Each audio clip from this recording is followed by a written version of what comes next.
A las personas que nos escuchan, pues nos esperan un momentito.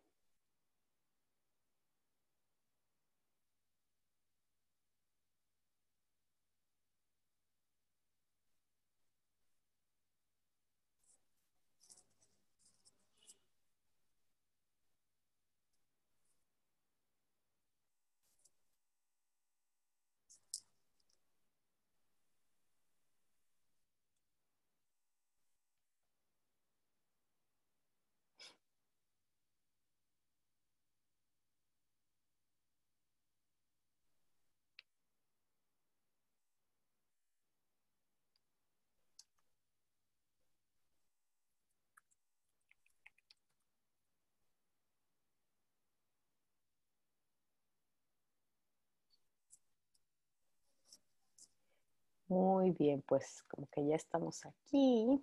A ver.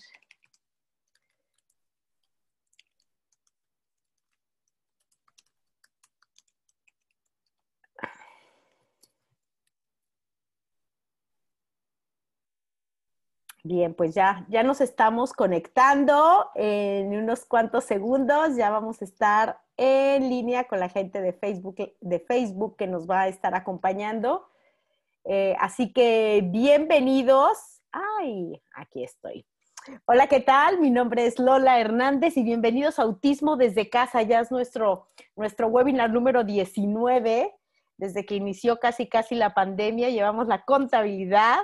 Y el día de hoy con un súper tema, además con un gran invitado que ya he tenido el privilegio de entrevistarlo y de conocerlo personalmente un par de veces. Él es Mauro D'Angelo. Mauro, bienvenido por ahí. Muéstranos tu cara, que no la veo. ¿No se está viendo? Ya se ve. Ya se Sí, ve. sí, sí. ¿Cómo estás, Lola? ¿Todo bien? Muy bien, Bueno, Mauro. gracias nuevamente por la invitación. Hace poquito igual hicimos un pequeño video donde pudimos conversar sobre un tema puntual, que era el tema del caminar en puntas de pie.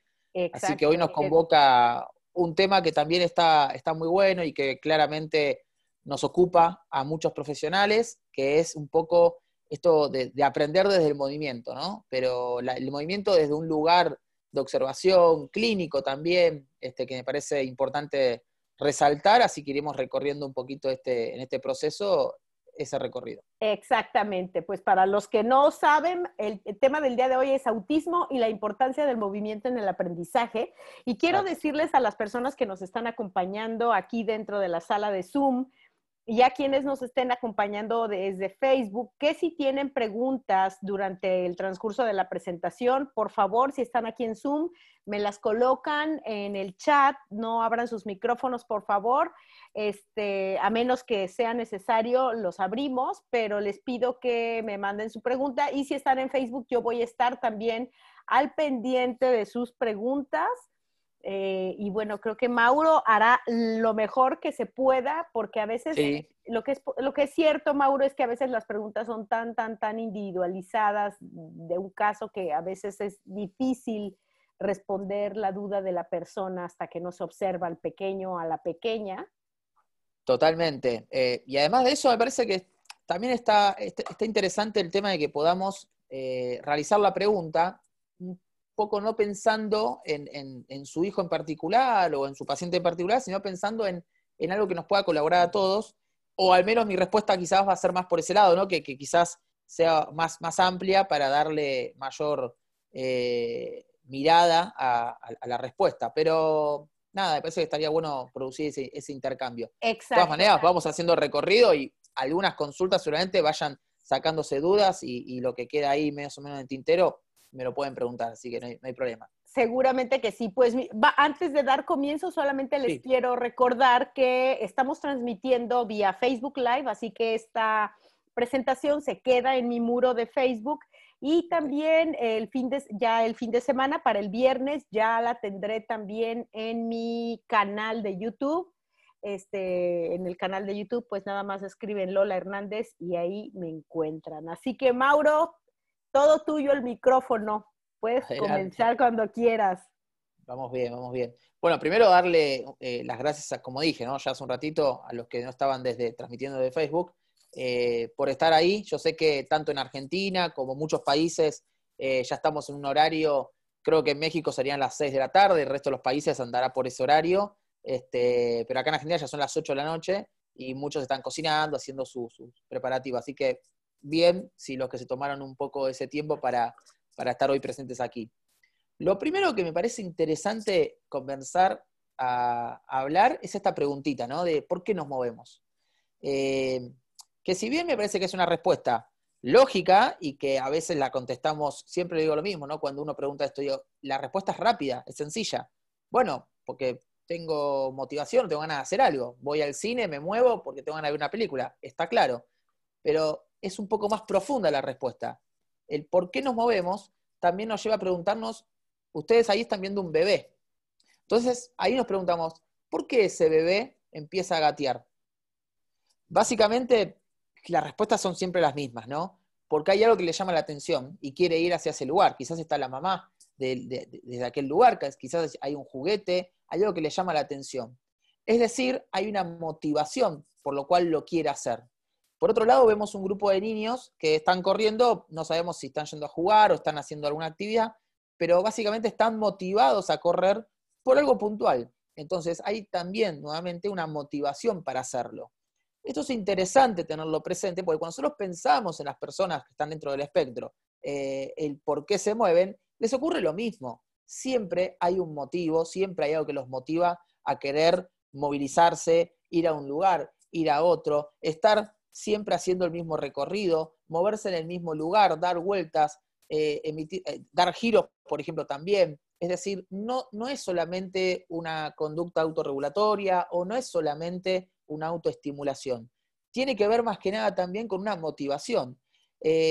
Muchos pacientes que yo veo en la clínica, cuando uno, por ejemplo, no le hace ninguna propuesta, pueden hacer dos cosas. O van a algo seguro, que es, por ejemplo, algo que les gusta, puede ser un saltarín, un minitran, o algún juego, algo que vayan a tomar, o comienzan a autoestimularse, ¿sí? Ya sea girando en el lugar, dando vueltas en círculo, golpeándose las orejas, mirándose las manos. Es decir, todos estos movimientos estereotipados empiezan a aparecer cuando justamente no saben qué hacer. Entonces, hay atrás de cada movimiento, o de por qué nos movemos, hay una motivación. Que cuando la empezamos a descifrar y empezamos a darnos cuenta el por qué hacen ese tipo de movimientos o por qué buscan este tipo de movilidad, ahí empezamos a darnos cuenta de hacia dónde tenemos que ir desde nuestra mirada de intervención clínica o como papás, hacia dónde podemos empezar a redirigirla, esa conducta, por decirlo de una manera, ¿sí? Es decir, nosotros podemos ir modificando esta idea que muchas veces tenemos de gira, gira, gira, y no sé por qué lo hace y no sé qué hacer.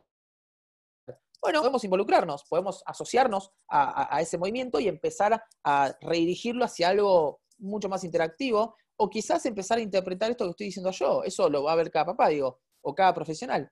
Pero empezar a poner un poco más de énfasis en ¿por qué hace esto que está haciendo? Quizás está aburrido y lo comienza a hacer porque está marcando de que lo que está sucediendo en esa sala es aburrido. Bueno, esto es a tener en cuenta, sobre todo cuando vemos niños que solamente le asociamos que porque tiene autismo hace determinada cosa. No, la realidad es que todos los chicos lo hacen por igual. La diferencia es que otros chicos, sin ningún tipo de trastorno o sin ningún tipo de diagnóstico, tienen otras habilidades y otros recursos para poder, de alguna manera, salir de esa situación de aburrimiento. Y esto es real también. Nosotros ponemos dos chicos, uno con autismo y uno sin autismo, y van a tener recursos distintos a la hora de poder pensar qué hacer frente a una situación que puede resultar de aburrimiento. O al revés, o le puede gustar al niño con autismo, le puede gustar algo que al otro no, entonces ya ahí hay una diferencia entre uno y otro. Las personas con autismo aprenden mejor del movimiento, no solamente las personas con autismo, las personas en general, los niños en general, pero este aprendizaje mejora frente a un cuerpo organizado, y esto sí es importante volver a recalcarlo y hablarlo y conversarlo. Un cuerpo organizado es un cuerpo que presta atención, que está focalizado en la actividad, que puede organizarse, que puede planificar, que puede tener una buena ideación, es decir, que puede completar básicamente aquello que se le presenta como demanda, ¿no? Que puede ser una actividad, una tarea en el plano gráfico, lo que sea.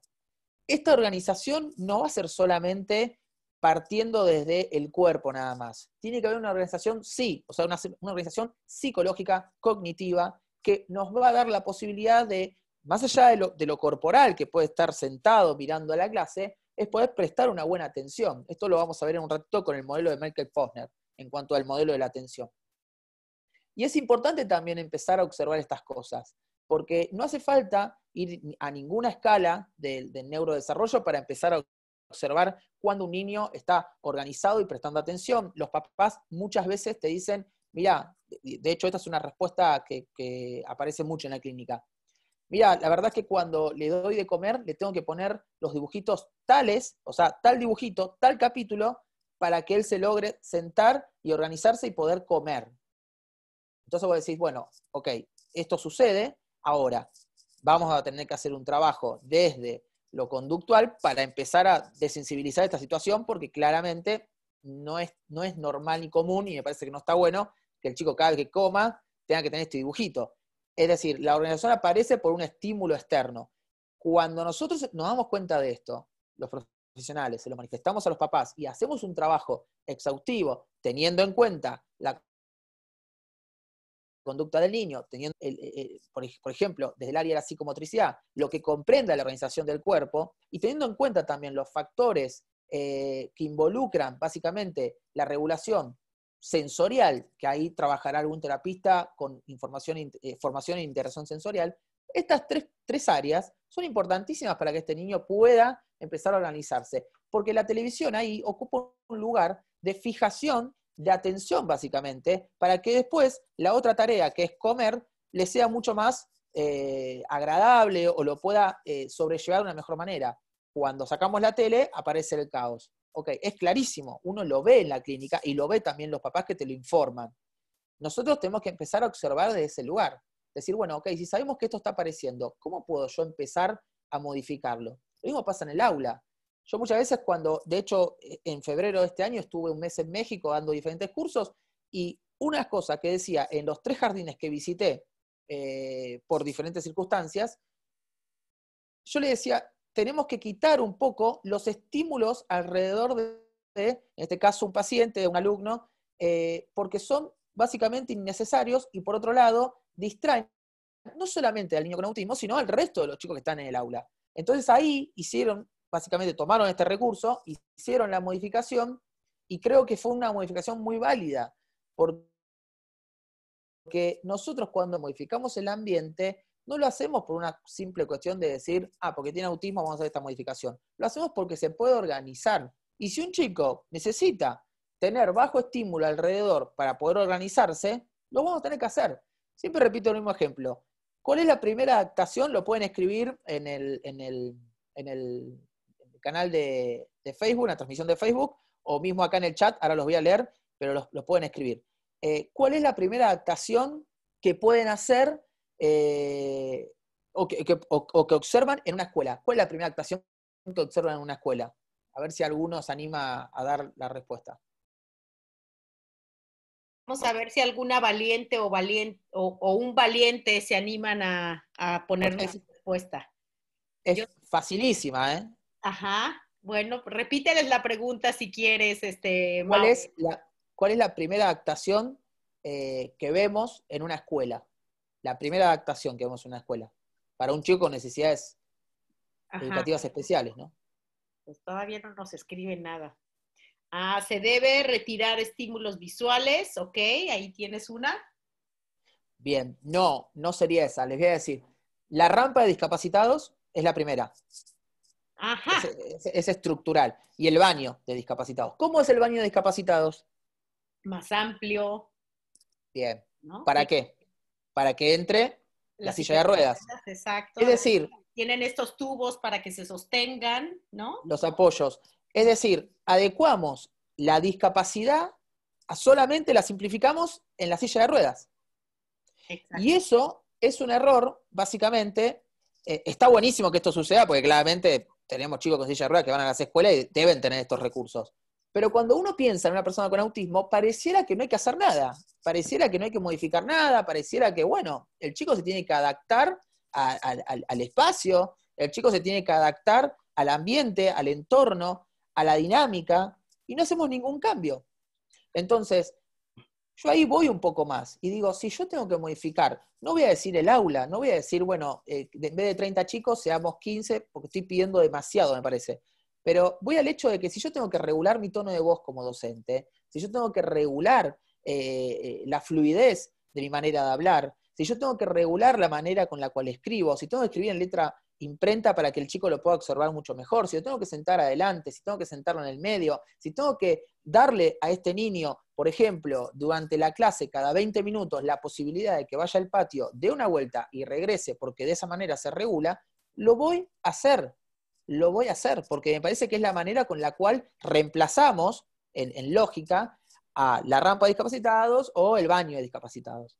Me parece que eso es interesante, además de muchas cosas que obviamente no nos va a dar la charla para poder pensarlo, pero me parece interesante que vayamos tomando nota de estas cosas, porque cuando uno pareciera que va a la escuela, uno va a suplicar, va a decirle, por favor, les pido que tengan paciencia, cuando en realidad debería ser algo natural y que tiene que salir de forma lógica de la escuela. No me quiero meter en ese tema porque sé que es largo, pero para que lo tengan presente a la hora de pensar Además, en un puede cuerpo causar organizado. mucha polémica. Sí, no, también, digo, pero cuando pensamos en un cuerpo organizado, pensamos en esto también. Y pongo otro ejemplo, pero para nosotros. Muchos de ustedes no viven en las grandes ciudades de sus países, algunos sí, otros no. O al menos a mí, hace unos años me pude comprar un auto, el carro, entonces no tomo más el metro o el subte. El subte le decimos acá en la Argentina. Entonces, cada vez que me toca tomar el subte, la verdad que lo padezco. Es como que digo, uy, la verdad, mucha gente me aprieta. Entonces, estas cosas que uno las puede regular porque tiene un sistema que lo permite, pensemos en una persona con autismo, no es tan sencillo. A nosotros nos pasa. Nosotros a veces vamos a lugares, si no estamos acostumbrados a estar en lugares de mucha gente, vamos a lugares donde hay mucha gente y nos molesta. Nos molesta el ruido, nos molesta que nos hablen fuerte, nos molesta poder hablar y no que el otro no te escuche. Bueno, a nosotros nos molesta, imagínense un niño que básicamente tiene que hacer todo ese esfuerzo para lograr que lo escuchen, ¿no? Aprender es un principio vital y el cerebro humano tiene un enorme potencial para la plasticidad, poder modificarse por sí solo y adaptarse. Esto es real. Esto no es solamente para autismo, esto está pensado básicamente en todos los cerebros habidos y por haber, la diversidad que tenemos dentro de la población, pero es tan real porque vemos pacientes que, por ejemplo, se adaptan a escuelas que no tienen las regulaciones que necesitamos para que este chico aprenda. Sin embargo, el chico termina aprendiendo, termina adaptándose, sobre todo cuando tenemos algún tipo de información en relación a chicos de alto funcionamiento o lo que sería síndrome de Asperger, donde nos dicen que han padecido la escuela primaria, pero que la secundaria fue mucho más amena, o también ha transitado la educación secundaria de forma tortuosa. ¿Todo por qué? Porque nunca se pensó en cómo ellos podrían, de alguna manera, estar más regulados frente a la información. Y ahí vendrá todas las adaptaciones curriculares habidas y por haber también, ¿no? Yo hoy les voy a hablar de este, no es ningún modelo ni nada por el estilo, es un concepto que yo hice, que se llama concepto AME, que básicamente habla de tres cosas, que son la atención, la motivación, el éxito. Me parece que es interesante pensar un poquito en esto de la atención, motivación y éxito, para cuando, y acá me meto en profundo, y después cada uno de ustedes como papás o como profesional lo verá en su caso particular, me meto en profundidad en los chicos que quizás necesitan mayor necesidad de apoyos. ¿Por qué? ¿Qué es lo que pasa? Cuando yo trabajé toda mi vida, y lo sigo haciendo, con chicos con muchas necesidades de apoyo. Entonces, cuando me encuentro con pacientes que requieren, desde lo corporal, desde las adaptaciones, pero no solamente desde el moldeamiento, desde poner realmente el cuerpo, y además de poner el cuerpo, poner la escucha, todo a disposición, porque lo necesitan, te das cuenta que hay muchos modelos de intervención que proponen estrategias, pero que nunca termina por alcanzar, porque cada chico, como todos saben, tiene su propia lógica.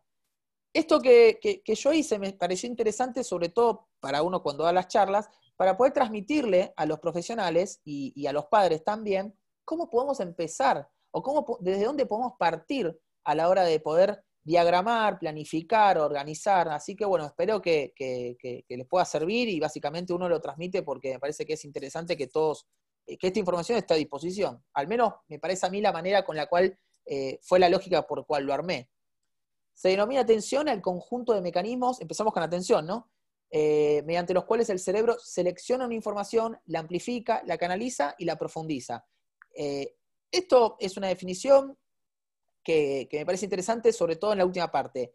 El tema de seleccionar, amplificar, ojo, que uno dice, bueno, sí, todos amplificamos la información, o sea, estamos viendo un partido y dicen, seleccionó tal jugador. Ya enseguida ya nos resuena esa palabra, la amplificamos, la canalizamos y la profundizamos. Ok, pero en una persona con autismo esto no es tan sencillo. No es así como básicamente lo vemos en la clínica. Muchas veces tenemos que trabajar y trabajar y trabajar, y si tenemos que hacerlo 10 veces para que este chico logre aprenderlo, o si tenemos que hablar de diferentes maneras, bajando la voz, poniendo más énfasis en lo que queremos realmente, no es lo mismo que yo le diga, poné la pelota en tal lugar, por ejemplo, a que le diga, poné la pelota en el cesto rojo. Pelota rojo quedó más claro que el resto de las palabras. Entonces, eso hace que este chico vaya ajustando un poco más y un poco más, pero eso lo tenemos que conocer y tenemos que formarnos básicamente para poder comprenderlo. Pero es interesante poder pensar cómo surge la atención, sobre todo en pacientes con autismo. La atención desempeña un papel tan crucial en la selección de información relevante que está presente en muchos circuitos diferentes del cerebro. Les decía que les iba a hablar del modelo multicomponente de Michael Posner, donde él menciona 3 sistemas principales: el sistema de alerta, de la orientación de la atención y el control ejecutivo.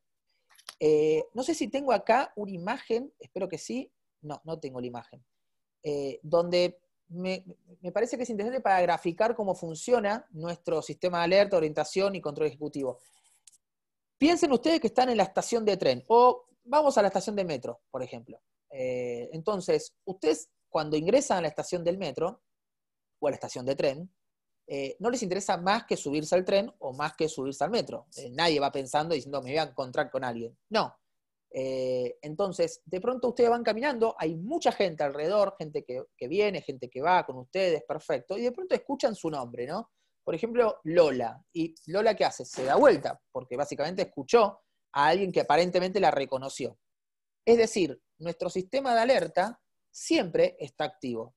Nunca está aislado o nunca está apagado. Como he escuchado muchas veces que se apaga el sistema. No, el sistema de alerta siempre está activo. Aún durmiendo está activo. Muchos de nosotros, en medio de la noche, nos hemos despertado por un ruido. Y eso es porque el sistema de alerta siempre está activo. La orientación de la atención es justamente lo que hace la diferencia. ¿Y por qué digo esto? Porque nosotros vamos a ver en muchos de nuestros pacientes que cuando aparentemente presentan una sordera, cuando aparece en la tele una publicidad y este chico viene corriendo de su cuarto a ver la publicidad, ahí decimos, no, mirá, sordera no tiene, pero además de no tener sordera es selectivo, o sea, selecciona a qué le quiere poner atención, a qué no. Es decir, el sistema de alerta funciona perfecto y la orientación de la atención también. Es decir, ya va a la tele a poder observar lo que pasa. O, por ejemplo, cuando encienden el lavarropas, ¿cómo le dicen ustedes? Lavarropas también, ¿no? Lavadora, la lavadora. La lavadora, sucede lo mismo. Es decir, el niño va corriendo y mira la lavadora que da vuelta a vuelta, o prende el ventilador y mira el ventilador como diciendo, ¿qué pasó ahí arriba? Bueno, es lo mismo, hay un sistema de alerta, hay una orientación de la atención. Lo que nosotros tenemos que hacer es ganarnos esa atención, es decir, poner en juego todo esto que sucede en pos de que él se pueda organizar y que pueda aprender lo que queremos enseñarle. Entonces es interesante que nosotros aprendamos a sostenerle, cuando tenemos la atención de este chico, a sostenerla con total firmeza. Y obviamente lo que refiere al control ejecutivo, que es todo aquello que trabaja a la hora de poder no solamente estar el sistema de alerta activo, orientar la atención, sino que ya prestarla, o sea, disponerla a lo que queremos. Es decir, somos selectivos a dónde queremos poner la atención. Muchos de ustedes pueden estar o viéndome a mí acá, a la cara, o estar viendo esta florcita que está acá, o la lámpara que está de este lado, o los cuadritos que están ahí atrás, que son muy lindos, los traje de México. Entonces, su sistema de alerta de orientación de la atención va a estar puesta en este radio o las cosas que estén en la diapositiva. Nunca va a estar fija en solamente una cosa, pero su control ejecutivo está puesta en la voz, en lo que aparece en la pantalla, en lo que yo voy gesticulando, es decir, en todo aparece ese control ejecutivo de atención. Fíjense, en un segundo, lo complejo que es. No es fácil y no es sencillo para un niño con autismo, que además de todo esto tiene que regularse a nivel somatosensorial o sensorial, a la hora de poder sostenerla, ¿sí? La atención. Porque vuelvo a lo mismo, y acá yo sé que me voy a ir un poco por las ramas, pero está bueno marcarlo. Cuando nosotros vamos a una escuela, otra cosa que observé es que los bancos donde se sientan los niños no están regulados a la altura que ellos necesitan para poder sostener la atención. Y no solamente los niños con autismo, todos en general. Tenemos muchos niños que no terminan apoyando sus piecitos en el piso. Entonces, ese chico va a estar más preocupado por apoyar sus pies que lo que esté diciendo la maestra delante de él. Claro. O, por ejemplo, tienen esos bancos que son de madera y que a los 15 minutos a nosotros nos molesta, imagínense a ellos que necesitan movilizarse todo el tiempo, que son incómodos, empieza a aparecer el hormigueo en la cola, es decir, empieza a movilizarse algo interno que no se puede visualizar del exterior, pero que internamente hace que esta tensión se pierda. Entonces, otro canal donde tenemos que ganarla. La motivación. Siempre decimos que hay dos tipos de motivaciones, intrínseca y extrínseca. La intrínseca es la que me da placer hacerlo, y la extrínseca es la que tengo algún tipo de reforzador por hacerlo, ¿sí? Un buen ejemplo de intrínseca muchas veces es cuando nosotros hacemos que este chico tenga dentro del consultorio el minitram, por ejemplo, o el saltarín, que es algo que le gusta. Entonces, la actividad que vamos a hacer involucra al minitram. Bueno, de esa manera ganamos su motivación intrínseca. Ahora, es muy difícil empezar o encontrar motivadores intrínsecos. Es muy difícil, es muy difícil. Y de hecho es tan difícil que no, una vez que lo encontraste, tenés que cuidarlo. Si yo, por ejemplo, sé que a este niño algo de motivación intrínseca es el minitram, lo tengo que cuidar mucho ese recurso. Porque cuando él se agote de ese recurso, lo que va a terminar pasando es que diga, bueno, y ahora que no me interesa más nada. Entonces tengo que empezar a buscar otro motivador. Y cuestan encontrarlos. Pero, gracias a Dios, y me parece que eso fue un cambio desde hace unos años a esta parte, muchos lineamientos de intervención o programas de intervención o modelos de intervención han pensado en esto y lo han modificado a tal punto que el papá y la mamá y la familia en general son artífices primarios en el desarrollo de estas sesiones y nos sirven un montón para darnos, ¿qué? Información. Entonces yo hoy quizás tengo la posibilidad de tener una información mucho más cercana a este paciente y me permiten poder conocerlo en profundidad. Y les pongo un breve ejemplo. Trabajé en una clínica durante un tiempo, casi 2 años. En esos 2 años me peleé muchísimo con el director de la clínica porque él quería solamente dar 20 minutos de atención a los pacientes. Sabemos en todos los que estamos acá presentes y los que están en el Facebook que 20 minutos no sirve para nada y que muchas veces también me pasaba que el niño entraba llorando porque ya venía llorando o por X motivo, y durante la sesión, entre que vos tratabas de regularlo, que se saque las zapatillas y que haga lo que más o menos planificamos, chau, ya se tenía que poner las zapatillas e irse. Entonces no servía de nada esos 20 minutos. Ni aún aquel que entraba 10 puntos, buenísimo, o que estaba haciendo el proceso de adaptación, y vos decías, bueno, ok, ya está, ya hicimos el proceso de adaptación, entra perfecto, sin ningún problema, bárbaro. Tampoco servía, 20 minutos es muy poco. Bueno, pero ¿qué empecé a notar o qué cosas empecé a realizar enseguida, cuando vi que esto no se iba a extender? Lo interesante de esto es poder detectar cuáles son las fortalezas de este niño y cuáles son las cosas que más le gustan. En la entrevista con los padres siempre preguntaba qué es lo que más le gusta, qué es lo que menos le gusta. Bueno, en este caso, un niño que lo que más le gustaba era Cars, el dibujito. Entonces, en esa posibilidad, me hice unos juguetes de Cars, se los robé a mi sobrino, y pude empezar a iniciar las sesiones desde afuera directamente con los juguetes de Cars. Es decir, el niño ya ingresaba a la sesión con algo que lo motivaba. Es decir, había una motivación intrínseca por ingresar. En realidad era Cars. Y no era que le decían, si ingresás, después tenés los hitos de Cars, porque esa sería extrínseca. ¿Se entiende esta diferencia? Es interesante poder plantearla porque a la hora de poder nosotros buscar motivadores, bueno, se van a diferenciar de esta manera. La motivación es fundamental en el aprendizaje, esto creo que lo sabemos todos, siendo muy importante centrarnos en algunas pautas sensibles. Primero las fortalezas, lo que decía recién, ¿no? Me parece que cuando nosotros más conocemos a nuestro paciente, más posibilidades tenemos de repensar el tratamiento, ¿sí? Y no solamente de repensar el tratamiento, sino de ir un poquito más a fondo con algunos puntos que tengamos que trabajar en profundidad con este paciente. Todo partiendo de estas fortalezas. Muchos chicos, por ejemplo, tienen fortalezas de necesitar un apoyo verbal constante a la hora de hacer la actividad. Pero si yo no la identifico o la desconozco, o por ejemplo no se las pregunta al padre o a la madre, no lo voy a conocer hasta que llegue un momento que me dé cuenta, pero eso me va a llevar un tiempo. Entonces yo puedo adelantar etapas hablando con la familia. También, por otro lado, más allá de las fortalezas, conocer las debilidades de este paciente. Hay muchos pacientes que, por ejemplo, no les gustan los globos, los burbujeros, o que hablemos muy alto, como les decía antes, o que los toquemos, no solamente por una regulación sensorial, sino porque no les gusta que los toquen. Entonces, si yo no tengo en cuenta esto, bueno, voy a estar en un problema. Es importante que lo tengamos presente, porque nos ahorramos mucho tiempo, y más allá de ahorrarnos tiempo, también lo que hacemos es siempre trabajar en progreso de la evolución del paciente dentro del consultorio, o mismo también las escuelas de la inserción positiva. No me gusta hablar de inclusión, sino de la convivencia positiva de este paciente dentro del aula y de la escuela en sí. Segundo, los reforzadores. Suena compleja esta palabra porque nos han dicho que reforzar, siempre asociamos reforzamiento a un alimento o cosas por el estilo, lo cual es un error. Pero los reforzadores los tenemos constantemente. De hecho, muchos de ustedes se ven reforzados hoy a estar participando de esta charla. Primero, quizás algunos porque era gratuita, y segundo, porque saben que Lola trae a ponentes que son interesantes. Por ejemplo, ¿no? Ese sería un reforzador del por qué ustedes hoy están acá presentes. O en el caso que nosotros, por ejemplo, digamos, bueno, al finalizar este webinar vamos a entregar un certificado, que no va a ser así, pero se lo tiro como idea, digo, para que vayamos al ejemplo.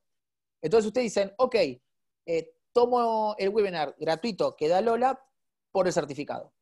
Bueno, es una opción. A ver, más allá del contenido que vos hagas, o tengas, o te lleves, quizás te interesa más el papel. Y eso es un reforzador a lo que vos estás haciendo. Y siempre actuamos bajo reforzador, aún en circunstancias donde nos cuesta. Por ejemplo, todos o algunos o muchos de nosotros pasamos por la universidad o por estudios o por el primario o el secundario, y hay materias que nos gustaban más que otras o las disfrutamos más que otras. Sin embargo, sabíamos que teníamos que estudiar y rendir para poder egresarnos y trabajar de lo que más nos gusta. Bueno, era un reforzador que el título, no aprobar la materia, porque por más que la aprobemos con una nota muy baja, a mí no me interesaba. Yo quería egresarme de la universidad para poder hacer mi trabajo. Entonces el reforzador es el título, voy a por ello, ¿no? Como a veces dicen los españoles. Interacción, importantísimo esto. Es muy importante que nosotros siempre trabajemos con una interacción fluida. Hay muchos pacientes que nos va a costar, obviamente, establecer una interacción, nos va a costar, de alguna manera, pensar un poco en cómo puedo iniciar esta interacción, pero todos los niños tienen la posibilidad de interactuar, eso está claro. Y las personas con autismo también, y tienen sus maneras de interactuar. No es que nosotros no es que son personas que están en su propio mundo, como también muchas veces escuchamos o leemos.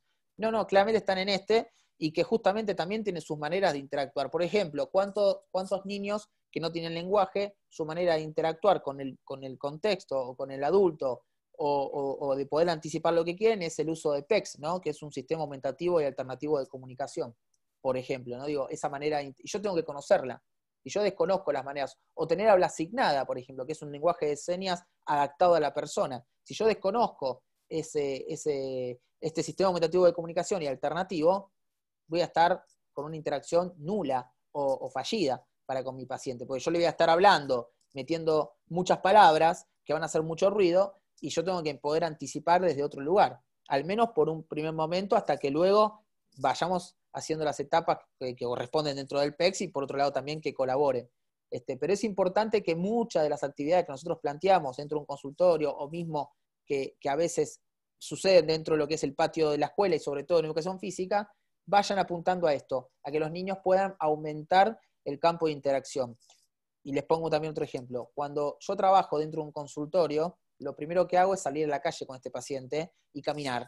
Y caminar con la mamá, ¿no? La mamá, el papá o el cuidador que venga.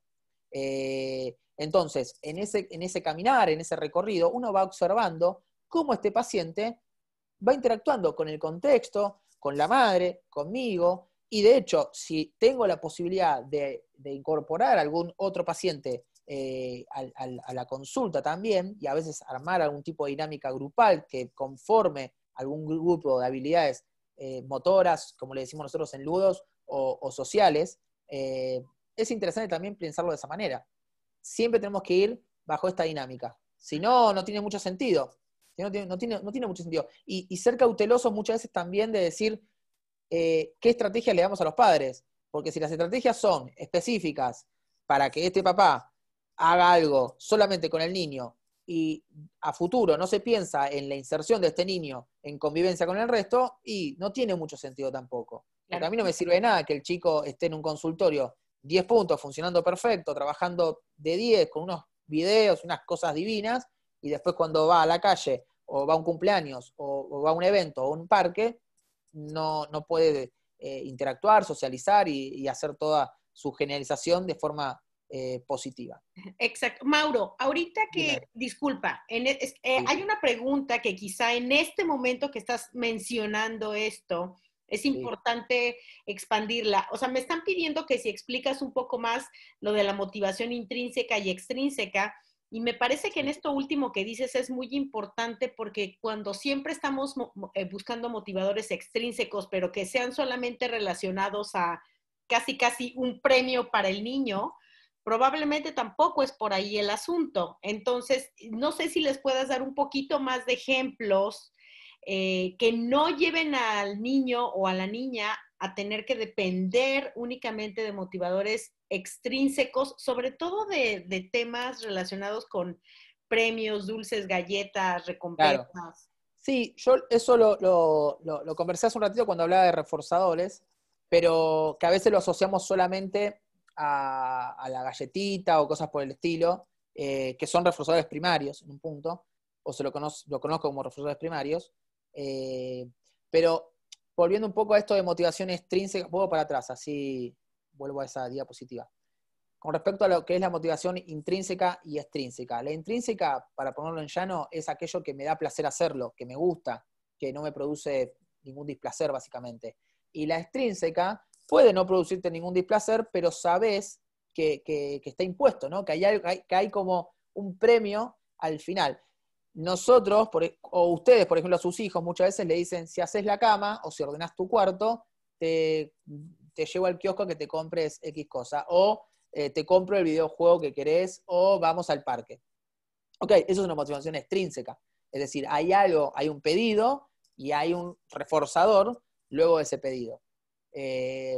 Y el ejemplo que les puedo dar de estos dos es, motivación intrínseca, muchos chicos, como les dije, les gusta el Minitran, ¿no? Les gusta saltar en el saltarín. Entonces yo cuando armo un circuito psicomotriz, ingreso al Minitran. Y al chico le gusta hacer el circuito porque pasa por el Minitran. Es decir, no le causa displacer hacerlo.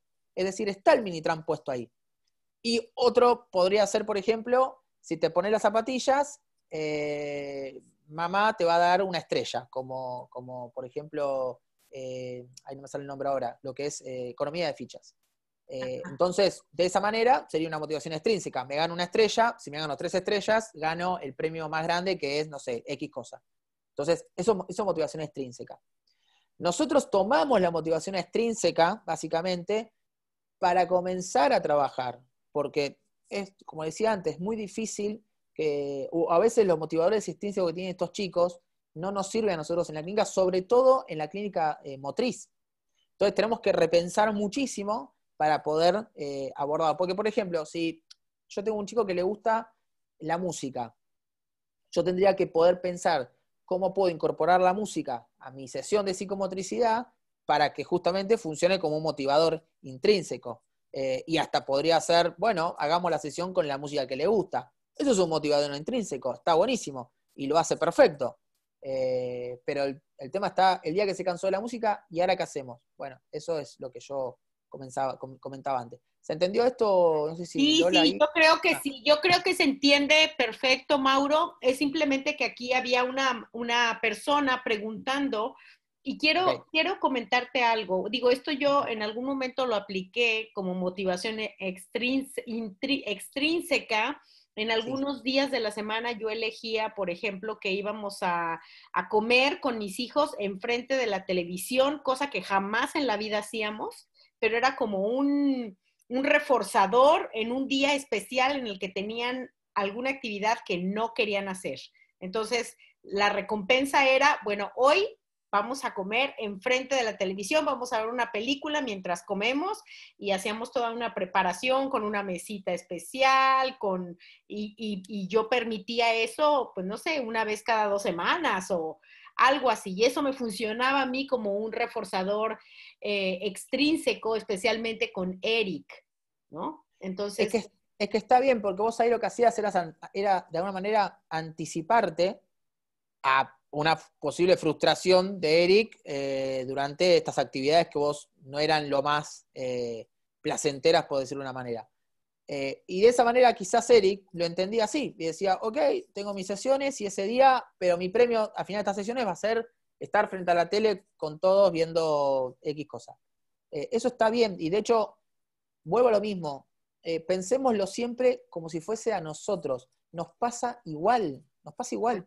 Eh, Hay un ejemplo, en un diplomado que estoy haciendo, pasaron un material muy interesante y había un ejemplo dentro de ese material que decía, nosotros, ¿por qué abrimos la puerta de la manera en que la abrimos, la de nuestra casa? Porque constantemente nos vemos reforzados por la manera que lo hacemos, no tenemos que cambiarla. Entonces nosotros abrimos la puerta de esta manera y la puerta se abre. Ya está, es acción, la respuesta, y es un reforzador para nosotros que la puerta se abra. El día que la puerta no se abra, ahí vamos a decir, le vamos a seguir dando como capaz que falló algo y nos damos cuenta de que se rompió la cerradura, por ejemplo. Pero todo el tiempo nos vemos reforzados por cosas. Todos vamos a trabajar, ¿para qué? Para que nos paguen y tener un sueldo a fin de mes que nos permita poder hacer nuestras dinámicas o lo que sea. Entonces siempre vemos algún reforzamiento atrás de todo lo que hacemos. Esto es importante pensarlo para nosotros. Y a ellos les pasa igual, les claro, pasa lo claro. mismo. E incluso Este, el motivador extrínseco que a veces usan muchos papás son los castigos o las amenazas también. Eso también es un motivador extrínseco. Sí, más como, más como motivador, no sé si funcionaría como motivador, pero básicamente es un condicionante. Atrás tomo eso que dijiste para hacer también una aclaración. Cuando nosotros usamos un condicionante que le decimos, si no haces esto, no te compro más X cosa. Ok, el chico no lo hace. Buenísimo, no le compran más X cosa. Bárbaro. Ahora, ¿qué pasa en esos papás que muchas veces le dicen, si no haces esto, no vamos a tal lugar? El chico no lo hace y después terminan yendo a ese lugar. ¿Qué termina pasando? Claro, ¿Cuál es el aprendizaje para el chico? claro. O para este. No pienso tampoco en personas con autismo, lo pienso más que nada en niños en general. Quien sea, Que pierdes haciendo credibilidad. o no las cosas, lo consigo igual. Entonces, tenemos que repensar muchas veces a la hora de poder, sobre todo esto es un trabajo arduo, no es sencillo, hay que trabajar mucho con los papás, porque los papás muchas veces operan bajo sus propias enseñanzas, ¿no? O sea, así me educaron a mí, así yo quiero educar a mi hijo, o así entiendo que hay que educar a mi hijo. Y que eso no está mal porque es básicamente la manera con la cual te educaron. Pero cuando aparece una persona con autismo en la vida de estas familias, tenemos que repensar muchas veces esto y trabajar y hablar. Por eso es importante que los profesionales involucren a las familias dentro del consultorio y le expliquen qué están haciendo, por qué lo están haciendo, cuál es el objetivo, hacia dónde queremos ir, y que por otro lado le brindemos a las familias la posibilidad, no con nosotros, con otro profesional, que generalmente se conviene que sea algún psicólogo, eh, que le brinde apoyo a la familia. Entonces, es importante que las familias siempre tengan una contención, un espacio de intercambio. Pero para eso tenemos que saber bien qué estamos haciendo y por qué y para qué estamos haciendo eso que hacemos. Claro. Sigo porque si no, Sí, ¿quién sí, es el primer motivador de un niño o niña? los padres, ¿no? No. Sí, sí, sí. Nosotros, básicamente, los Bueno, papás, todos los que estamos del otro lado. ¿Y por qué digo esto? Porque yo tengo muchos pacientes que han ingresado con otros motivadores, sea el cual sea, y cuando uno empieza a generar un vínculo con este paciente, y te empiezas a dar cuenta que haciéndole cosquillas se activa, alzándolo se activa, haciendo uno monerías se activa, aplaudiendo se activa, reforzándolo verbalmente se activa, te das cuenta que decís, pará, ¿qué es lo que lo está motivando? ¿Esto que tiene en la mano? ¿Este juguete? ¿Esta música? ¿O soy yo? Tengo un video que no lo puedo mostrar porque no tengo el permiso para mostrarlo en esta plataforma o en este webinar, pero se los voy a relatar. Yo tenía un paciente que no lo podías tocar, estaba con integración sensorial, o sea, veníamos haciendo un trabajo en equipo bastante arduo. Pero algo que le gustaba era que, por ejemplo, hacíamos una actividad, al finalizar yo lo agarraba de las axilas, lo levantaba y lo bajaba. Pero a todo esto yo le ponía la cara, ¡wow! Y bajaba. Y el chico feliz.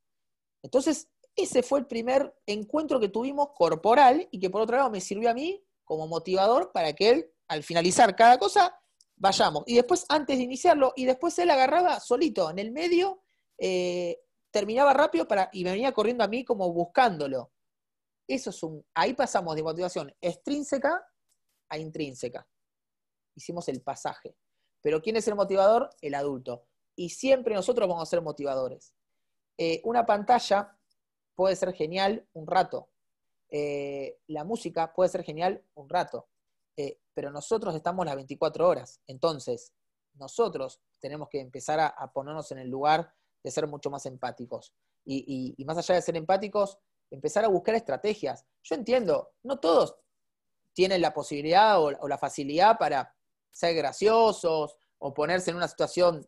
Eso es una cuestión personal de cada uno. Pero sí entendamos que mientras más nos adaptemos al niño y más conozcamos de cuáles son estas fortalezas que el chico tiene, mucho mejor va a ser y mucho más fácil va a ser encontrar un motivador. Y cuando el motivador puede ser social o puede ser corporal, como el que te acabo de decir, mucho mejor, porque lo estamos alejando de aquello que tiene que ver con el objeto propiamente. Bueno, acá no decía, ¿no? Bueno, esto es lo que les decía recién, me parece interesante recalcarlo. ¿Cómo comenzar a estimular desde el movimiento? Crear un ambiente propicio es igual o más importante que el aprendizaje que vamos a realizar. ¿Por qué digo esto? Primero me parece interesante que nosotros podamos adecuar el entorno para que esto se produzca. Si yo comienzo a estimular en un lugar donde hay mucho ruido, lo más seguro es que este chico esté, como decía antes, ya en el modelo de lo que tiene que ver con la atención, más preocupado por ese ruido, por regularse de ese ruido, que en lo que tiene que hacer.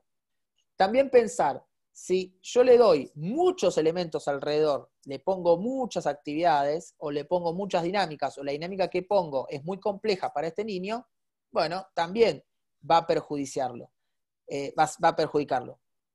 Y por otro lado también pensar que nosotros muchas veces trabajamos uno a uno con este paciente o con este alumno. Entonces cuando tenemos que hacer una generalización, tenemos que poder adaptarlo también a ese entorno. De a poco, despacio y con buenas instrucciones a las familias. Hay un lugar en todo el mundo que, estas son las preguntas que yo tiro a ver si alguno está despierto o no, ¿no? Pero, a ver, sí, hay un lugar en el mundo que nos sirve muchísimo. Creo que el día que hagan la escala de ese lugar sería como el sumo. Pero, ¿qué lugar en el mundo funciona perfecto para trabajar muchos aspectos que tengan que ver con la socialización, la comunicación y lo corporal y la regulación? Disneylandia. No, Disneyland. Muchos lugares en el mundo. En algunos países hay pero de a miles. Los parques. No. ¿No? No, los parques no. No, ojo, yo voy a decirlo, pero La escuela. no, tampoco. Ay, no, A ver si escribió alguien en alguien el puso hogar. el hogar. No, tampoco. Tampoco. Ojo, todas estas pueden ser verdad. Yo digo la que me parece a mí, ¿no? Ah, bueno. Los McDonald's. El estadio de fútbol, por ahí puso alguien. Todo el estadio de fútbol, ¿no? El McDonald's. El McDonald's es genial. ¿Pero por qué digo esto? No porque vayan a comer hamburguesas, sino porque están los famosos, bueno, no sé si en todos lados está, pero el pelotero, eso sí, Claro. el lugar donde están todos los nenes, Ajá. me parece genial, me parece una cosa que decís buenísimo, porque no solamente está en un ambiente donde tenés que valerte por tus propias habilidades, sino que además el resto de los chicos muchas veces terminan por regular a este niño. A mí me ha pasado de tener que ir he ido a McDonald's con algún paciente, ingresó, y cuando ingresó me miraba como diciendo, ¿y ahora qué hago? Y yo lo miraba afuera como diciendo, ok, ¿querés salir? No. Me hacía así como diciendo, no quería que lo toque. Pero no sabía qué hacer. Ajá. Empezó a observar, a mirar a los otros nenes, y empezó a seguir a un nene, y cuando me di cuenta me tuve que meter adentro del pelotero a sacarlo. Pero la realidad es que estos lugares, que si bien entiendo, no están en todos lados, me parece interesante como pensar en que nosotros tenemos que trabajar para que eso suceda, ¿no? Reemplazar a McDonald's por lo que quieras, poder, no sé, pienso yo en el parque como dijeron, invitar a los compañeros, lugares más saludables. Pero es interesante pensar también en esta posibilidad de que nosotros tenemos que darle el espacio para que ellos pongan en juego lo aprendido. Si no, no hay generalización, y si no hay generalización no sirve, porque ¿dónde se queda justamente el aprendizaje? Es de alguna manera lógico para este paciente. Claro, claro. En Oye, ese aspecto, Mauro, justamente, que perdón es que voy a generalizar. interrumpir, pero estoy Sí. leyendo los comentarios de Facebook y Sí. bueno, les quiero decir que el ejemplo que está usando Mauro de McDonald's, pues es un ejemplo nada más, no es una sugerencia ni una recomendación, ni está limitando a que en los contextos rurales no hay McDonald's, o sea, es simplemente un ejemplo. Juro que no tengo acciones en McDonald's, así que Por favor, eso porque aquí me puedo están dar fe. poniendo algunos comentarios en Facebook y digo, bueno, creo que vale la pena aclarar que es solamente un ejemplo. Sí, está claro eso. De hecho, lejos un poco de chiste, ¿no? Digo, pero lejos de pensar que McDonald's es algo saludable, o sea, lo sabemos todos. Menciono el pelotero porque me parece que es como algo que a veces decís, bueno, es un lugar donde hay que convivir y es un metraje muy cerrado. Pero bueno, los cumpleaños también, obviamente, pero lamentablemente no tenemos cumpleaños cada 2 minutos. Esta pirámide del desarrollo la vengo mostrando hace un montón de tiempo y me encanta. Para dejar en claro algunos puntos en relación a cómo es la progresión. Primero, repensar un poco que acá estamos hablando del año 2009, pero que están vigentes a la actualidad.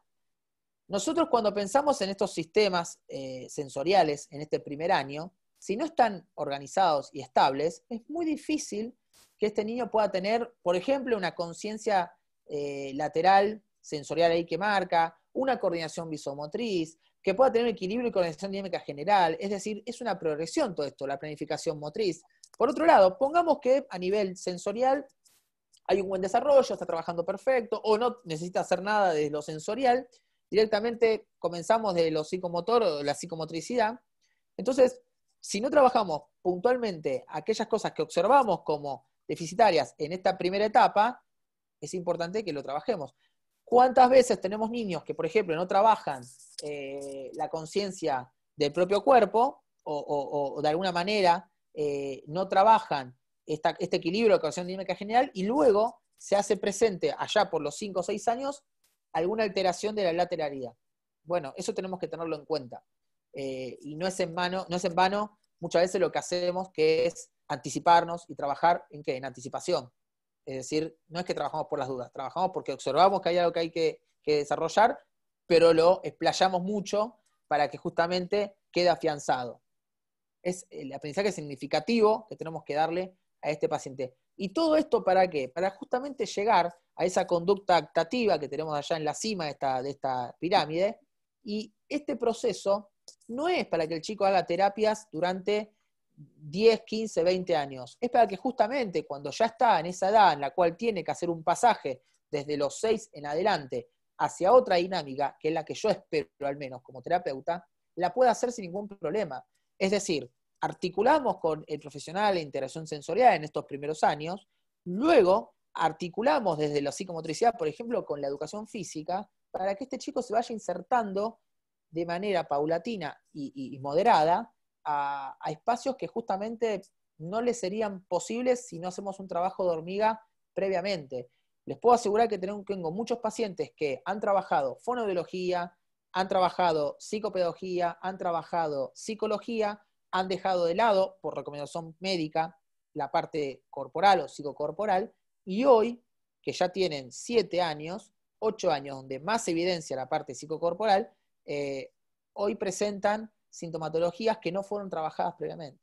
Entonces es importante que a la hora de poder pensar un poco la planificación para con este alumno paciente, esto lo tengamos en cuenta. Por eso siempre recomiendo esta pirámide del desarrollo para adentrarnos un poco a esta idea y este concepto que me planteo de trabajo. Y el éxito, como último punto, es un poco interesante. Acá les dejo una imagen que me gusta. Es tomar cualquier perspectiva y que dé en el centro, es decir, que garantice el éxito. ¿Por qué digo esto? Imagínense ustedes que si yo tomo un paciente y por otro lado, más allá de este paciente con todas sus dificultades, lo que hago es aumentar esa inseguridad en aquello que voy a desarrollar o en las experiencias que yo le propongo, no son lo suficientemente seguras y no garantizan el éxito, lo que va a pasar es que este chico va a decir, mirá, la verdad es que no sé si me gusta tanto ir a las sesiones con Mauro porque me genera mucha inseguridad.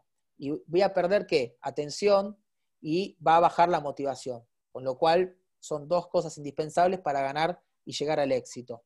El éxito en una primera etapa es absoluto. Yo tengo que garantizar que a este chico las cosas le salgan, a cualquier costo. Y ahí variarán las estrategias, no me quiero centrar en ninguna, las estrategias que tengan ustedes como profesionales o como educadores. Pero las cosas tienen que salirle al niño. Por ejemplo, en la escuela, cuando un niño presenta dificultades en el aprendizaje, lo primero que se hace es poner una maestra de apoyo. Entonces, en un consultorio, nosotros no tenemos un auxiliar que nos diga, bueno, ok, mira, si no le sale, vos le vas a garantizar, no, o le vas a adaptar las cosas. Somos nosotros. Y a veces a la familia hay que decirle lo mismo. Mira, en este momento queremos que él aprenda esto que estamos haciendo. No empezar a ponerlo en duda. Porque ya va a llegar ese momento. Quédese tranquilo. Es más, cuando uno plantea, por ejemplo, trabajar algo que tenga que ver con el control del cuerpo en situaciones de equilibrio, eso es muy, de alguna manera, tenebroso para los chicos y los lleva muy rápido a la frustración, porque no tienen un dominio de su cuerpo. Si uno presta una ayuda, garantizás el éxito, las cosas le empiezan a salir. Vas a ir desvaneciendo esas ayudas. No vas a estar toda la vida atrás de él teniéndole la mano. Los vas a ir desvaneciendo. Pero es importante que entiendas que en un primer momento tenemos que garantizar que esto suceda. ¿Para qué? Para afianzar ese aprendizaje. Y que luego, con el desvanecimiento de ayudas, ok, vayamos a algo mucho más progresivo. Pero por lo menos afianzaste un aprendizaje seguro en estos primeros momentos. Para que esto suceda tenemos que ser predecibles, es decir, ¿qué queremos? ¿Qué queremos hacer? X cosa, buenísimo. Manejar un lenguaje adecuado, acorde a las necesidades de cada chico, ¿sí? Si tengo que agacharme, me agacho, si tengo que estar a la altura del niño, me pongo a la altura del niño, si tengo que hacer X cosa, la haré, pero siempre manejando un lenguaje adecuado para este paciente y este alumno. Hacer las adaptaciones que sean pertinentes, hablábamos del aula, si hablamos de un consultorio, por ejemplo, una adaptación que hicimos nosotros en su momento en el consultorio, nosotros teníamos todo el material en el piso, es decir, a disposición del paciente. Y nos empezó a pasar que el chico entraba y buscaba un material y era muy difícil sacarlo de ese lugar. Entonces empezamos a poner el material en altura. ¿Qué empezó a aparecer ahí? La intención comunicativa. Ya no solamente él quería buscar su material, pero al no tenerlo a disposición porque no podía agarrarlo, ya interactuaba con nosotros, se lo dábamos, pero ya lo regulábamos de otra manera. Entonces, eso que fue ir a buscar el material, lo llevó a empezar a tener una intención comunicativa. A señalar, por ejemplo, o hacer uso instrumental, que es llevarte hacia el lugar. O verbalizar directamente. Eso. O Mauro, quiero tal cosa. Buenísimo. Si lo querés, ahí te lo bajo. Ser concretos. ¿Qué quiero? Hacer esto. Buenísimo. No es que porque el chico lo está haciendo bien, ok, le voy a poner algo más difícil. No, no. Seamos concretos. Garanticemos que las cosas salgan bien. Ya va a llegar el momento de empezar a hacerlo mucho más complejo, pero primero tenemos que afianzar que esto suceda y que esto salga bien. Y generar un contexto oportuno que me parece más que interesante. Y vuelvo a lo mismo. Si yo desconozco cuáles son las fortalezas de este paciente o cuáles son justamente las debilidades, no voy a trabajar en cooperación en un contexto oportuno. Es decir, yo tengo que, de alguna manera, generar que el ambiente sea propicio. Y desde los motivadores, desde los recursos que tenga, pero la realidad es que yo tengo que poder generar este ambiente. Muchas veces nosotros que trabajamos en consultorios donde tenemos juegos, hamacas, diversos materiales que se asemejan mucho al patio de la escuela de estos chicos, o al menos a veces a los jardines de infantes. Yo trabajo en población infanto-juvenil. Es mucho más fácil, los chicos ya vienen con otra dinámica al consultorio. Lo mismo pasa con TO, lo mismo pasa con hidroterapia, por ejemplo, cuando hacen hidroterapia. Son ambientes que son mucho más permeables. Yo creo que más difícil lo tienen aquellos que trabajan en consultorios mucho más cerrados, psicólogos, fonoaudiólogos, lo que sea. De hecho, hoy nos encontramos con algo muy positivo, que es que tenemos muchos psicólogos y muchos fonoaudiólogos, psicopedagogos también, que están trabajando en conjunto con nosotros y están trabajando en ambientes grandes, y eso me parece sumamente positivo porque están tomando este concepto de empezar a adaptarse al niño y no buscar que el niño se adapte todo el tiempo a nosotros queremos, porque siempre se iba adaptando, se adapta a la escuela, se adapta a esto, se adapta. Está bien, el mundo no es el mundo de, vamos a poner un nombre, de Juancito. Claro. Pero si estamos tratando de que este niño aprenda y estamos trabajando la parte de éxito, y tenemos que garantizar que eso suceda. Ya va a llegar, quédense tranquilos, que ya va a llegar el momento de ir quitando las ayudas y de ir desvaneciéndolas. Lola, no sé si voy bien de hora, de tiempo. Estás bien de hora, pero ¿sabes qué, Mauro? Por aquí hay una pregunta que probablemente sería muy bueno que abordaras. Te la voy a leer. La pusieron desde hace un rato. Y aquí dice, espero que cuando existe un diagnóstico con autismo más epilepsia, y al terminar la pregunta te voy a redondear un poquito lo que pienso que quizá es importante aclarar. ¿Cómo se puede trabajar la atención con un chico que también tiene autismo y epilepsia? Porque con epilepsia tengo entendido que es más difícil el proceso. Creo que aquí, o sea, tú estás hablando de precisamente todo lo que conlleva la atención. Entonces, creo que a veces hay un malentendido en que la atención se trabaja con una técnica especializada. Claro. Entonces, creo que es muy importante que les vuelvas a recalcar, Mauro, porque la atención no es que se trabaja nada más de, a ver, ven, vamos a trabajar la atención, siéntate. Es como algo, es toda la presentación que estás dando, es sobre la atención. Sí, y más allá de todo eso, no existe una técnica puntual para trabajar la atención. La atención está todo el tiempo. Ahora, lo que nosotros hacemos con una técnica especial es para potenciarla, pero la atención siempre está. Aún en niños que aparentemente no la tienen, que uno ve y dice, no está prestando atención, está prestando atención. Lo que pasa es que no está orientándola hacia dónde tiene que orientarla. Y ahí es donde uno trabaja en ese sentido. La atención todo el tiempo aparece.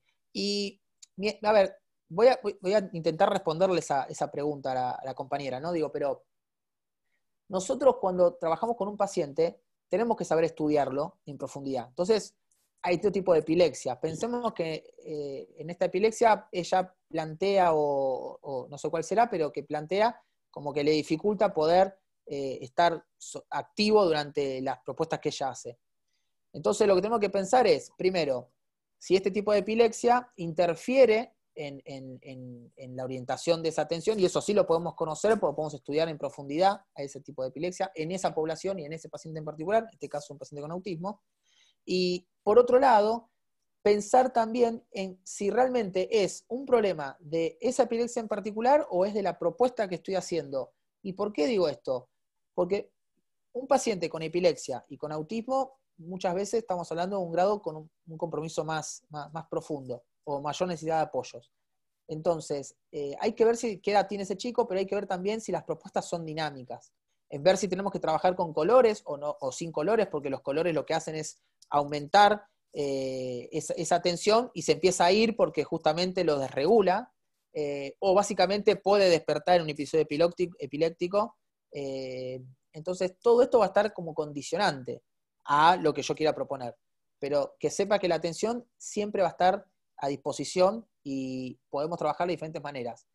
Muchos pacientes, yo trabajé con un paciente que yo tenía que aumentar no solamente su atención, sino trabajar su hipotonía, porque era hipotónico, y tenía epilepsia también, tenía autismo, síndrome de Dravet también, que está asociado también con una comorbilidad con autismo. Y lo que hacíamos en ese momento era, primero, poner actividades sencillas, que sean fáciles y que le salgan de manera positiva. De esa manera ganábamos éxito y automáticamente dábamos algún tipo de reforzador que a él le gustaba, que en este caso era un tubo que él hacía esto y pasaba de un lado al otro era una botella sensorial básicamente, estas que tienen papelitos adentro, pero dentro había una pelotita que iba y venía.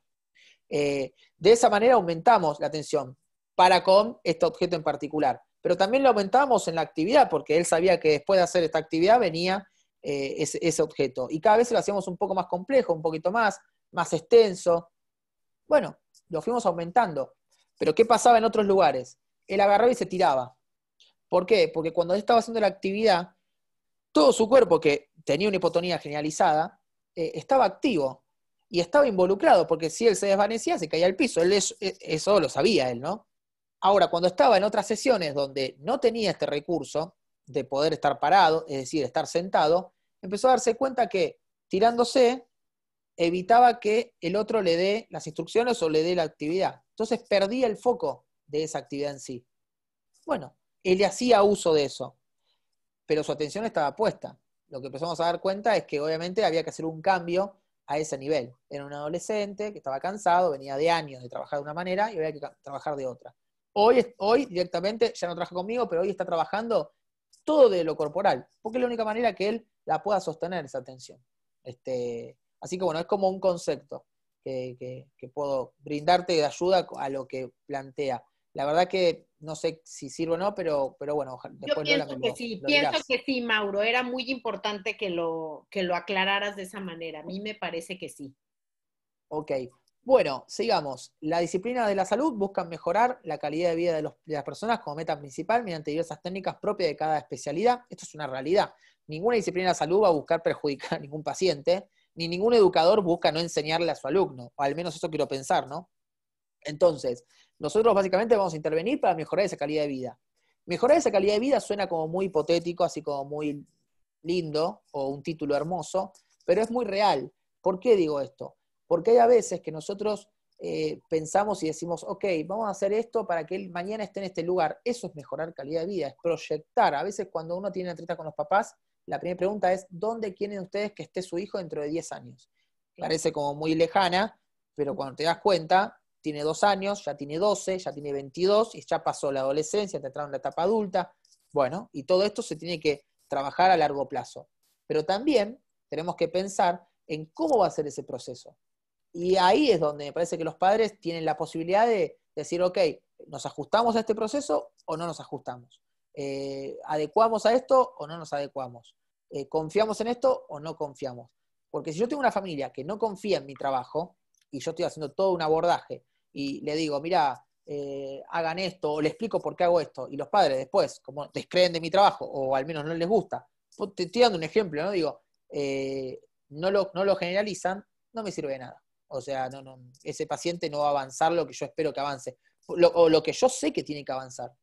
Porque más o menos uno sabe cuánto tiene que avanzar un paciente según las características propias. Si bien cada chico tiene su propio perfil, uno sabe más o menos hasta dónde exigir, o hasta dónde quiere llegar, en qué tiempo más o menos.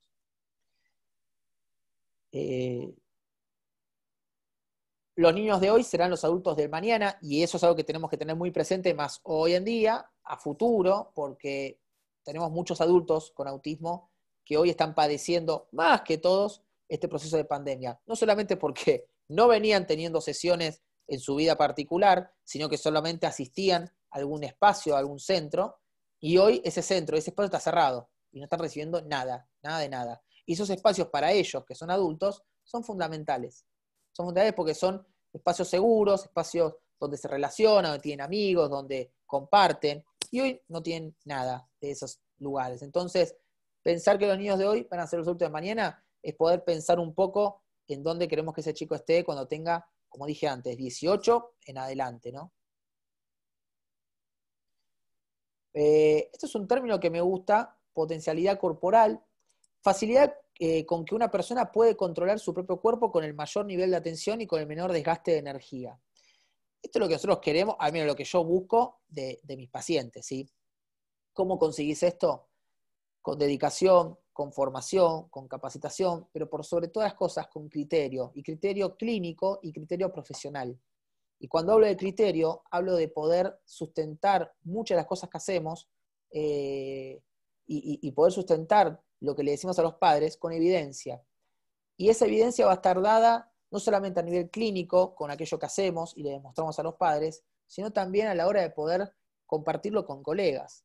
Entonces, es importantísimo que nosotros siempre sustentemos nuestras intervenciones o supervisemos con colegas o también las sustentemos con alguna información que le podamos dar a las familias.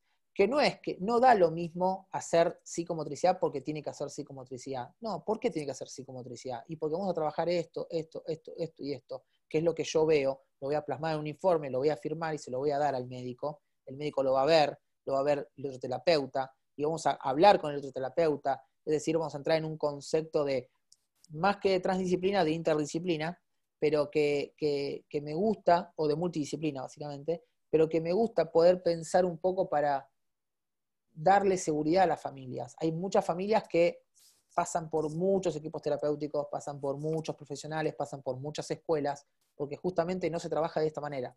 Es decir, no hay una información clara para con su hijo. Entonces, cuando ven que las cosas no son claras, se van y cambian. O muchas veces también las familias vienen y te dicen, no voy a entrar en disputa con esto, pero te dicen, voy a comenzar una dieta con mi hijo. ¿Por qué? Y porque leí que le hace bien. ¿Y en qué le va a hacer bien? No, vi un caso de una mamá que contó que su hijo mejoró notablemente haciendo una dieta. Pero ¿qué crees vos? O sea, empezar a ponerlo al padre en ese lugar de decir, bueno, pero más allá de todo, yo te apoyo, yo no soy quien para decirte no lo hagas, pero déjame preguntarte el por qué lo vas a hacer. Claro. Le voy a dar cannabis a mi hijo. ¿Por qué? Y porque leí que mejoran un montón.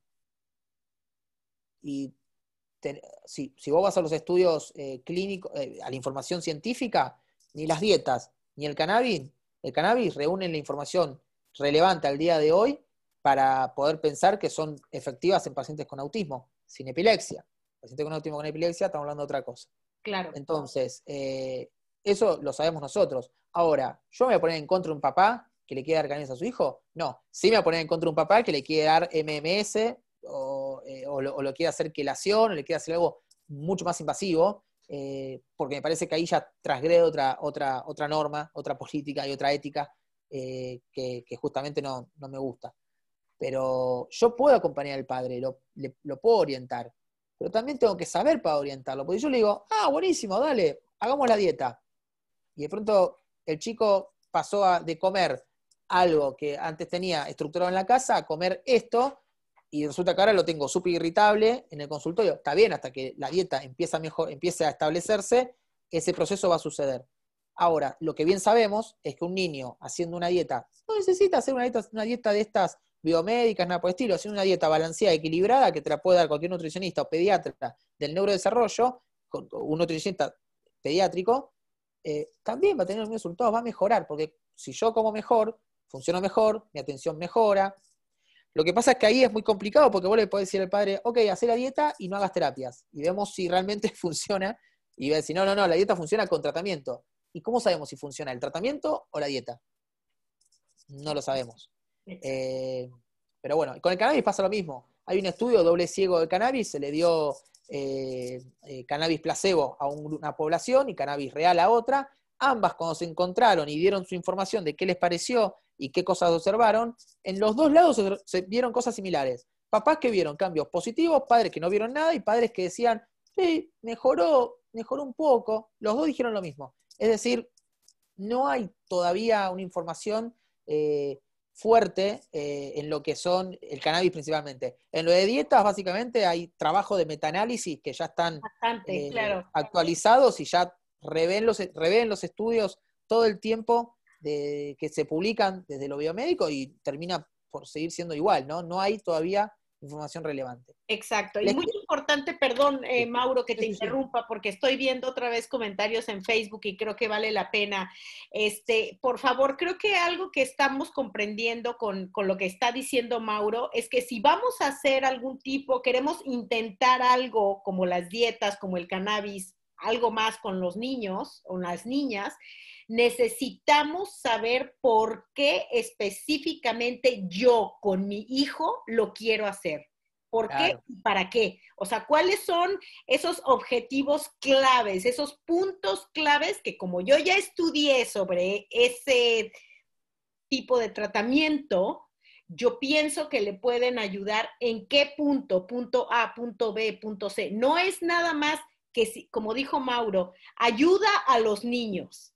O sea, Claro, no. pero también hablar con el médico. A veces cuando un papá Exacto, viene y te dice, voy a hacer la dieta, ok, ¿tenés a un médico que te lo va a hacer exacto, el seguimiento? Sí. claro. Bueno, ok, por lo menos hay un médico atrás de todo esto.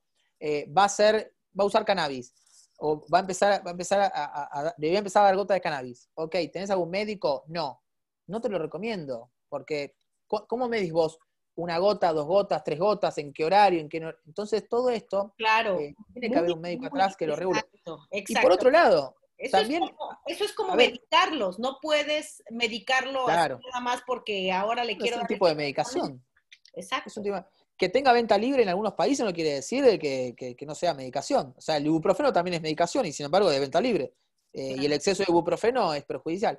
Pero salgamos de esto para no meternos Sí, tanto sí, en... sí, porque, no, pero yo solo lo aclaré porque empiezan los comentarios en Facebook y yo digo, bueno, Sí, vamos, igual, que vuelvo a lo la mismo. charla no es sobre eso, pero Yo al final igual les dejo los contactos, de ahí podemos hablar, conversar, tengan paciencia, pero podemos hablar y conversar y despejar dudas, lo que quieran. Me gustaría poder hablar un poquito de psicomotricidad, porque hablamos mucho de movimiento, o hablamos mucho de la importancia que tiene la atención, o este concepto AME, pero no nos orientamos tanto a psicomotricidad. ¿Por qué me parece interesante? Yo sé que en muchos de sus países la psicomotricidad es desconocida o muchas veces no es derivada por el médico. Pero ¿por qué es interesante, sobre todo en personas con autismo? Más allá de todo lo que vemos acá, del abordaje que tiene la psicomotricidad y muchas otras cosas más para con el paciente, me parece interesante también repensarla como una disciplina que no solamente le va a dar una observación clínica a este paciente, y también en el campo educativo que tiene inserción, le va a dar una mirada mucho más objetiva de cómo este chico procesa muchas cosas del entorno, ¿sí? No solamente lo sensorial, sino cómo se organiza él en el espacio. Y eso es importantísimo también tenerlo presente. La psicomotricidad, que compone 2 aspectos, la parte psico y la parte motriz, hace una conjugación entre estas dos y empieza a meterse un poco más en profundidad en cómo son estos procesos dentro de su cerebro y cómo nosotros podemos, de alguna manera, aumentar todos estos campos de intervención en el paciente. Y no yendo en forma explícita a cada una, no es que yo voy a trabajar de forma aislada, motricidad gruesa, esquema corporal y tono. No es que voy a decir, bueno, hoy hacemos motricidad gruesa, hoy hacemos tono. No, trabajamos en conjunto. ¿Por qué? Porque hay un trabajo global para con el niño y hay una mirada global. Ahora no me acuerdo, hay un neurocientífico que decía, no se puede estudiar el cerebro de la biología sin conocer la biografía. La psicomotricidad es esto también, ¿no? No podemos ver el paciente con un diagnóstico y nada más sin conocer su historia, sus procesos, la manera con la cual aprende, la manera con la cual mejora su atención, es decir, su biografía.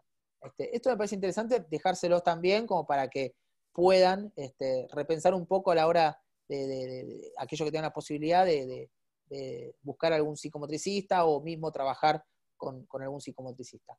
Lo último que les quiero dar es esto, y con esto juro que ya vamos cerrando, no sé ni qué hora es, pero nosotros tenemos esta triada que es importantísima. Paciente, familia, terapeuta, podemos poner educador, cuando hablamos de familia, abuela, tío, todos los que estamos involucrados en la vida de las personas con autismo fuera de lo clínico. Entonces, si yo no trabajo de forma articulada con esa familia, este paciente no va a avanzar. ¿Y por qué digo de trabajar de forma articulada? Porque si esa familia no sabe lo que yo hago dentro de un consultorio, ¿cómo va a saber qué hacer con su hijo en la casa? No tiene ni idea. Entonces no puede generalizar. Y esa palabra es muy importante, generalizar. Si este paciente, por ejemplo, en el consultorio funciona perfecto, pero cuando está en la casa no funciona de la manera que quizás esperamos que sale del consultorio, tampoco va a avanzar. ¿Por qué? Porque esa familia puede desoír, básicamente, las instrucciones del terapeuta. Eso también puede suceder. Pero eso es un tema que quizás es mucho más regulable, porque vos podés hablar con la familia, podés llamarla, decirle qué está pasando, o qué cosas ellos ven que no les está saliendo, o que no se animan. A veces hay muchas cosas internas de cada familia. Hay un dicho que dice que cada familia es un mundo, y bueno, es real, ¿no? Y cada familia tiene sus propias costumbres, sus lógicas. Entonces, pensar y decirle, bueno, tranquilo, si te da miedo, o te da vergüenza, o no tenés el tiempo suficiente para involucrarte, busquemos otra dinámica, no hay problema. Lo importante es que no, como dice, no dejes de intentarlo.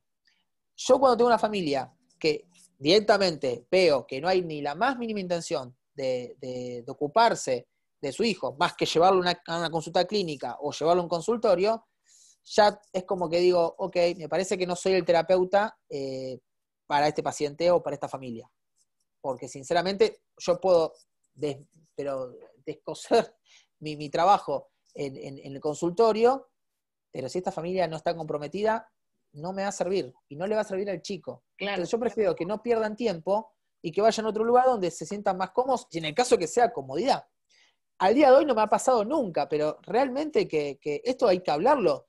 Hay familias que hay momentos del año que están mucho mejor o mucho peor. En este proceso de pandemia, a ustedes les pasará, hay muchos pacientes que están muy bien trabajando por plataforma Zoom, en el caso de que lo hagan por ese medio, y hay pacientes que no. Hay pacientes que necesitan volver a lo presencial y hay pacientes que no. Hay familias que necesitan no hacer ni virtual ni presencial porque es caótico su estructura familiar. Y uno puede hablar y decirle, pero es importante que haga la disciplina, que haga el tratamiento, porque si no, después va a ser mucho más complejo. Y uno lo puede dialogar. Pero es importante que estemos trabajando siempre de forma articulada. Eso es lo que yo les quiero dejar como mensaje en esta triada, ¿sí? Trabajar en equipo. Este es el verdadero equipo. Cuando hablamos de un equipo, este es el verdadero equipo. Más allá de los terapeutas que tienen que trabajar entre ellos y estar conectados y comunicados, este es el verdadero equipo. Si nosotros no trabajamos de forma articulada, no sirve. Porque yo puedo trabajar muy bien con el terapeuta ocupacional, con la fonoaudióloga, con la psicóloga, pero si la familia no se compromete, o por otro lado, yo no le doy estrategias a la familia y lo que termina haciendo es, sale del consultorio, hoy estuvo genial, nos vemos la semana que viene. No sirve. No sirve. No sirve porque esa familia después no sabe qué hacer. Y se terminan yendo. Se terminan yendo a otros lugares donde le dan otra mirada y otra lógica. Bueno, muchas gracias. Bueno, pues Mauro, fenomenal, hemos llegado. fenomenal. Hemos llegado. Por ahí te mandé un mensaje por el chat de Zoom. Muchísimas gracias. Digo, aquí están preguntando de la cámara hiperbárica, ni siquiera hablamos de eso, pero bueno, yo creo que en Google podrán buscar muchísima información. Sí. Hablando... A ver, vuelvo a lo mismo. Escuché de todo, escuché cámara hiperbárica. La cámara hiperbárica es ozonoterapia, ¿no? Que es lo que se conoce como ozonoterapia. Ajá. Nada de eso, ¿cómo se llama este que es con eléctrico? No, que son shock eléctrico, no me sale el nombre ahora. Sí, ya sé cuál es, y a mí tampoco. Si alguno sabe, lo escribe. Ninguno de esos tiene evidencia.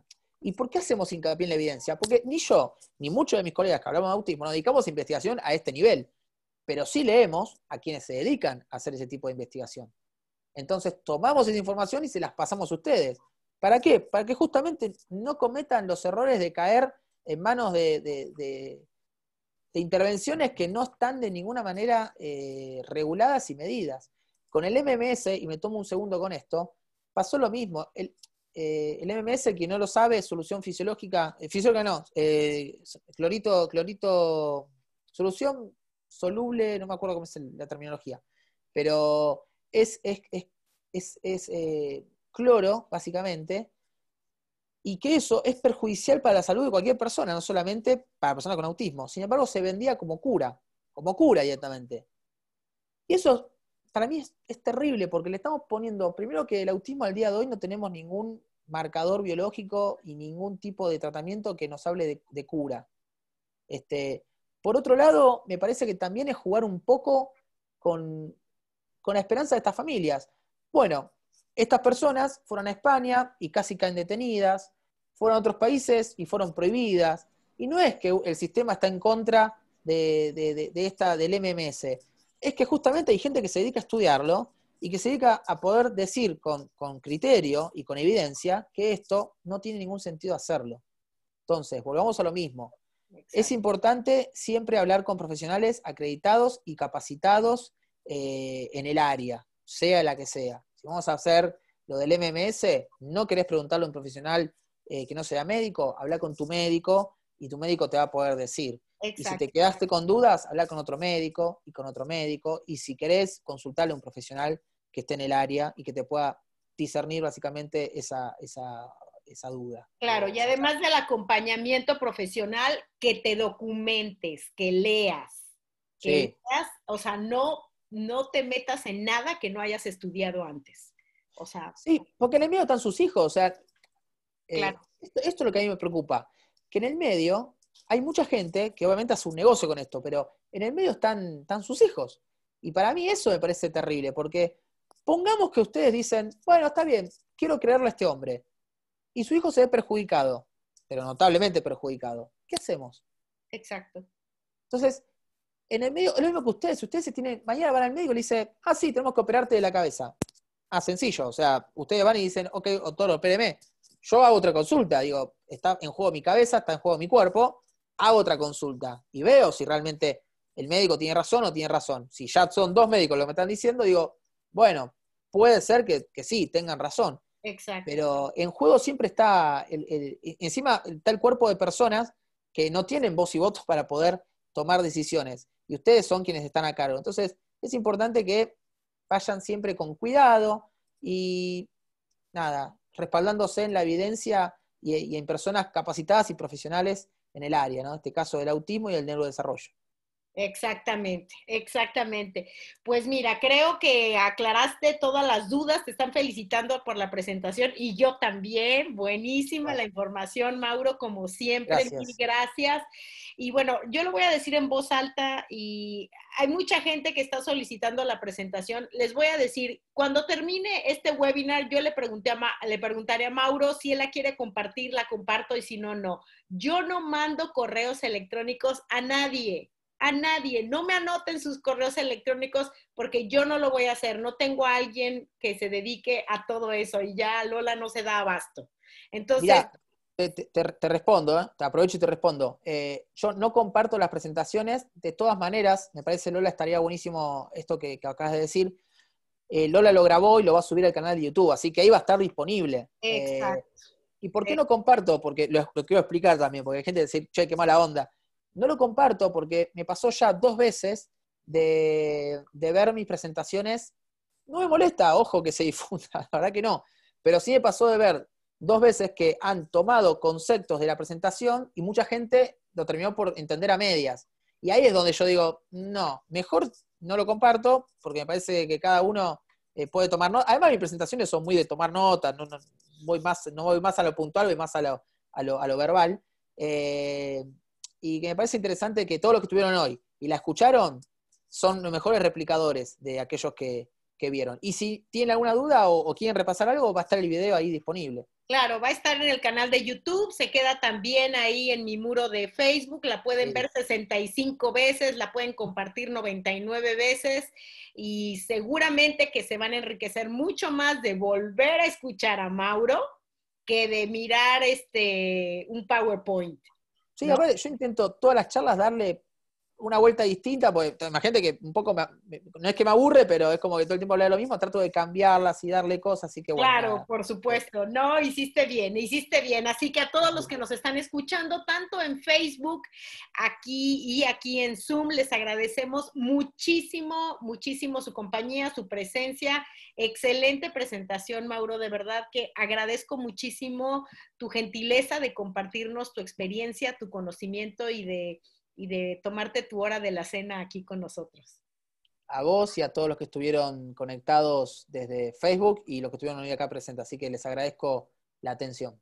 Exactamente. Así que gracias a todos y las personas que se registraron por correo electrónico, les vamos a enviar un correo de agradecimiento y ahí les enviaremos las ligas de YouTube con las entrevistas que le he realizado a Mauro previamente y la liga de acceso bueno, la liga de esta presentación en YouTube. Y los que no se registraron por correo, pues pueden ir a mi canal de YouTube, Lola Hernández, y ahí podrán encontrar la información.